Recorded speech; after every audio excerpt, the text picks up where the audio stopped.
நீங்க டெய்லி பாட்டு பிராக்டிஸ் பண்ணியும் கூட, உங்களோட குரல ஸ்மூத்தா பயன்படுத்தி பாட முடியலையா? இந்த ஒரு சின்ன டெக்னிக் கத்துக்கிட்டீங்கன்னா, நீங்க பிகினரா இருந்தீங்கன்னா, பேசிக்லயே இந்த டெக்னிக்க பயன்படுத்துனீங்கன்னா, பிகினரா இருக்கப்ப பண்ணக்கூடிய மிஸ்டேக்ஸ் எல்லாம் உங்களால கண்டிப்பா அவாய்ட் பண்ண முடியும்.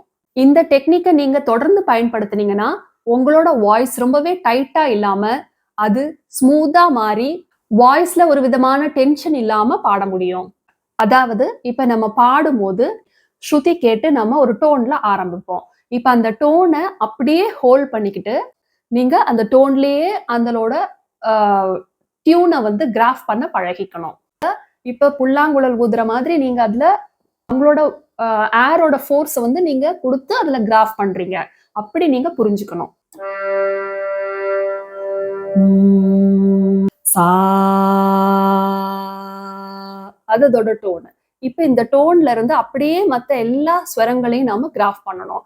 அந்தந்த ஸ்வரங்களுக்கு ஏரி, தா, நீ அந்த மாதிரி எல்லாம் பாடாம, அந்த டோன ஹோல்ட் பண்ணி, பிரஸ் பண்ணி பாடுறதுக்கு பழகிக்கணும். சரி க ரி க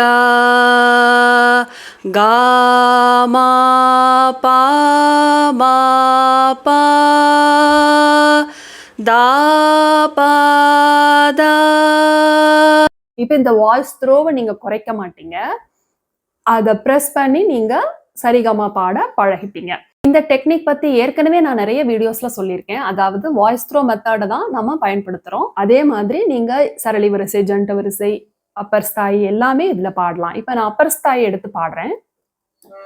த நீ ச ரி க மா பா மா க ரி. உங்களோட வாய்ஸ நீங்க அந்த டோன்ல நீங்க கிராஃப் பண்ண பழகிக்கணும். அத விட்டுட்டு நம்மளோட த்ரோட்ட வந்து ரொம்ப ஸ்ட்ரெயின் பண்ணி ஹையா போறதுக்கு ரொம்ப கத்தி கத்தி பாடனோம்னா, நம்மளோட த்ரோட் தான் அஃபெக்ட் ஆகும்.